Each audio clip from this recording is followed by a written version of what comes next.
Homme hétéro de Reddit, quelle est la chose la plus étrange qu'on vous a dit de ne pas faire parce que c'est gay?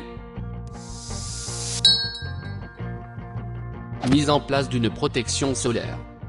Quelqu'un m'a déjà traité de gay pour avoir fait ça. Je n'avais pas réalisé qu'en tant qu'hétéro, je devais mourir d'un cancer de la peau. Mon patron refuse de mettre de la crème solaire parce que c'est pour les gays. Je suis gay et je mets de la crème solaire parce que le cancer de la peau est réservé aux hommes hétéros. J'ai dit que j'aime quand il pleut. Le plus étrange que j'ai entendu est 2 gars ne peuvent pas se balader dans une décapotable avec le toit ouvert. Un autre, 2 types ne peuvent pas s'asseoir l'un à côté de l'autre dans un cinéma s'il n'y a pas foule. Si le théâtre n'est pas bondé, vous pouvez parier que je ne vais pas m'asseoir à côté de quelqu'un parce qu'il n'y a pas besoin de se battre pour un accoudoir. Être dans un jacuzzi à moins d'1 mètre de distance. Une fois, une fille a cru que j'étais gay parce que j'étais attentif pendant le sexe. Je ne plaisante même pas. Les gars, est-ce que c'est gay de vouloir faire plaisir à sa dame? Un peu suspect. Vous aimez votre petite amie, femme, et vous voulez qu'elle se sente bien? C'est quoi cette merde d'homo? Tout le monde sait que seuls les hommes gays veulent faire plaisir à leurs femmes. C'est le programme gay dont vous avez tant entendu parler. Nous donnons aux femmes le meilleur sexe de leur vie afin de faire passer les hommes hétéros pour des méchants. C'est un projet à long terme. J'ai vécu une expérience similaire. Elle était aussi méfiante parce que j'aimais danser. Puis elle a été très contrariée par le fait que je n'ai pas réagi négativement à un homme qui me draguait. Je trouve aussi que les tout petits sont amusants et amusants plutôt qu'irritants. Elle a été élevée dans une famille catholique conservatrice avec des rôles de genre stricts. L'une des choses qu'elle aimait chez moi, c'est que je ne répondais pas à ses attentes, mais cela la mettait aussi très mal à l'aise. Manger dans un restaurant de sushi avec un autre type. Avoir des amis masculins proches, c'est gay. Avoir des amis proches de sexe féminin, c'est gay. Il est évident qu'on ne peut pas gagner. Au travail, j'ai un jour complimenté un autre homme sur sa tenue. Mes collègues masculins m'ont regardé comme si je leur avais demandé s'il avait des photos de lui nu et s'il pouvait me les montrer. Mec, si je recevais un compliment aussi spontané, d'un homme ou d'une femme, ça ferait tout mon potin de moi. C'est pourquoi nous devons commencer à normaliser les hommes qui se font des compliments. Je m'accroche encore aux compliments d'il y a des années. Pareil. En fait, l'un des meilleurs compliments que j'ai reçus, et probablement le plus récent, malheureusement, a été fait il y a plusieurs années par le petit ami de mon ami gay. Il m'a dit que les poils de mon torse ressemblaient à l'arbre de vie, ce qu'il voulait dire de manière élogieuse.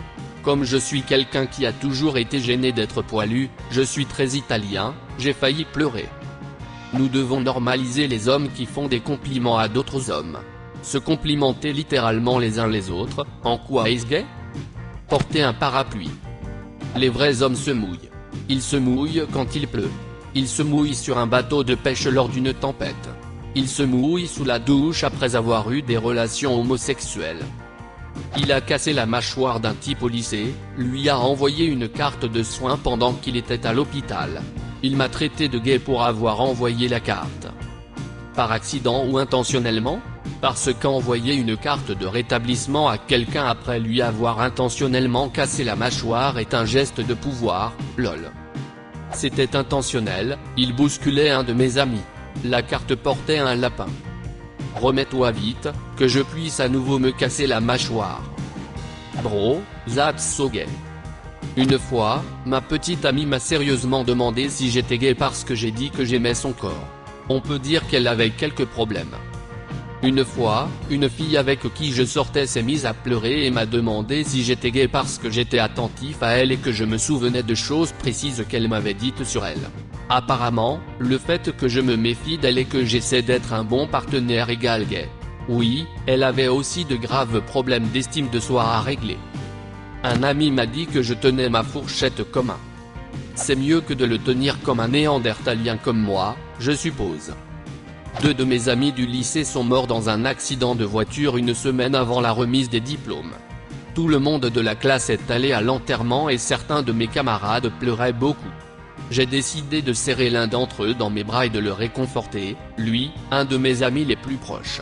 Et ce type, un gros, qui fait partie du groupe populaire qui fait toujours des trucs stupides pour attirer l'attention, s'est approché de moi, m'a touché le dos et a crié mec, je ne savais pas que tu étais gay. Ah, il a été chassé de l'enterrement et a perdu probablement 90% de ses amis. Putain de merde, quel connard. Jouer du saxophone. Honnêtement, que se passe-t-il? Ici, un enfant des années 80. Tout ce qui implique de montrer des émotions est gay. Porter des vêtements qui ne sont pas en sourdine est gay. Déclarer que quelque chose est mignon est gay. S'enthousiasmer pour ses loisirs, c'est gay. Appeler ses amis masculins pour parler, c'est gay. Pleurer, c'est gay. Exprimer des griefs de la vie quotidienne, c'est gay. Se laver les fesses, c'est gay. Utiliser une lotion autre que se branler, c'est gay. Se raser autre chose que le visage et le cou, c'est gay. J'ai aussi grandi dans les années 80. Mon fils adolescent m'a accompagné une fois à une réunion d'anciens amis de lycée. J'ai passé un bon moment à boire une bière et à jouer aux cartes avec ces gars. Après, mon fils m'a fait remarquer que nous n'avions pas l'air de nous aimer beaucoup, comme s'il y avait un soupçon d'agressivité dans toute la soirée. Je ne l'ai pas du tout remarqué, mais en le regardant interagir avec ses amis, j'ai compris pourquoi il pensait cela. Lui et ses amis semblent toujours être vraiment gentils l'un envers l'autre et se soutenir mutuellement, et ne font pas de blagues aux dépens de l'autre. C'est en fait assez cool. Un peu gay, mais cool. Apprendre les noms des différents types de vêtements. Dans le seul cas précis dont je me souvienne, j'étais apparemment gay de savoir ce qu'était une cagoule. Cette sagesse était dispensée par un professeur de gymnastique, ce qui a vraiment renforcé mon acceptation des stéréotypes à leur sujet. Bizarre, étant donné que la cagoule est un objet militaire courant. Qu'est-ce qui est plus gay que l'armée? Une bande de mecs qui vivent ensemble, qui transpirent ensemble, qui se douchent ensemble, c'est sacrément gay. Je me lave le trou du cul. Un de mes amis m'a dit un jour tout le monde sait que c'est gay, tu peux me perdre comme ami. Apparemment, tu n'as le droit de te laver que les fesses. Tout contact direct avec votre propre trou du cul et vous serez le gay. J'étais à une fête avec ma petite amie et mes frères et sœurs, je m'occupais de mes affaires tout en buvant de l'eau pétillante. Mon beau-frère, mec, tu bois de l'eau pétillante? C'est trop gay. Plusieurs mois auparavant, j'étais dans un bar gay et j'avais commandé une eau gazeuse. Le barman, fier de lui, vraiment? Une eau pétillante? Tu dois être hétéro. Qu'est-ce qui me prend de boire de l'eau pétillante et ma perception de la sexualité? Je suppose que cela signifie que l'eau pétillante est une boisson bisexuelle. Edith, je suis bisexuel.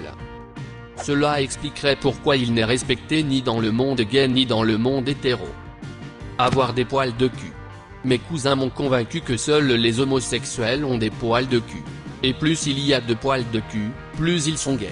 Je suppose que je suis comme le roi des gays maintenant, lol. J'ai aussi entendu dire que se raser le cul est gay. Quand j'étais très jeune, à 8 ou 9 ans, j'étais convaincu que manger des fraises était un peu gay. Boire n'importe quelle boisson dans une bouteille, plutôt que dans une tasse. Porter du verre le jeudi. Je ne sais pas pourquoi. Apparemment, vous sortez pour un Mexicain et des margaritas avec votre ami. Personne ne l'a dit directement, mais la serveuse nous a offert un dessert pour deux et nous a souhaité un bon anniversaire. J'ai embrassé mon meilleur ami. On ne se serre pas la main, on s'embrasse. Certaines personnes pensent que c'est un truc de gay, mais on s'en fiche. On s'apprécie mutuellement. L'autre jour, nous sommes allés faire du rafting en eau vive et à un moment donné, nous nous sommes allongés sur le dos et avons descendu une partie calme de la rivière en nous tenant la main. Je ne peux pas discuter de cela, c'est un peu gay. Je m'en fiche toujours. Nous avons passé une bonne journée. J'ai grandi au Moyen-Orient et il était normal que les hommes marchent dans la rue en se tenant la main. Je me souviens encore de mon père et de mon oncle qui se tenaient la main et se balançaient les bras sur le chemin de la mosquée. Le patinage à roulettes est devenu soudainement gay. Si vous aviez un piercing dans l'oreille droite, vous étiez gay. Tout ce qui avait trait à la danse. Avoir un piercing à l'oreille droite était largement connu comme étant gay quand j'étais jeune dans les années 2000. Je ne l'ai jamais vraiment compris. Quelqu'un a dit à ma femme qu'elle ne devait pas porter un sac à couche rose parce que cela pourrait embrouiller notre jeune fils. Cette personne était sa mère. Je prenais des analgésiques sur ordonnance après l'opération. Mon ami était venu me voir. Son petit ami, ex, pensait qu'il était gay de prendre des antidouleurs et m'a dit d'être un homme. Mon grand-père m'a dit un jour de ne pas me brosser les cheveux parce que être belle, c'est pour les femmes et les gays. Je porte un bandana dans ma poche. Apparemment, à l'époque, un bandana dans la poche signifiait que vous étiez ouvert pour une croisière gay ou autre chose. J'étais fiancé, et mes collègues savaient que j'étais fiancé à une femme. J'étais à une sorte de truc de travail, et j'ai commencé à parler à un type qui était manifestement gay. Nous avons commencé à parler de philosophie, et je pensais que c'était un mec cool. Je me disais que si jamais je lisais le livre X dont nous parlions, j'aimerais en discuter avec vous autour d'un café ou autre, mais je ne le lirais peut-être pas de sitôt. Je venais d'obtenir mon diplôme universitaire, ou prendre un café avec quelqu'un ne voulait rien dire, et tu le faisais juste si tu voulais avoir une conversation avec lui. Apparemment, tout le monde pensait que j'avais demandé au mec de sortir. Je suppose que je vois où ils veulent en venir, mais je voulais juste parler de Wittgenstein avec quelqu'un qui l'aurait lu si jamais je le lisais. Avez-vous déjà été dans des situations similaires lorsque quelqu'un pensait que vous étiez gay? Laissez un commentaire. Et abonnez-vous à cette chaîne si vous voulez voir plus de vidéos même.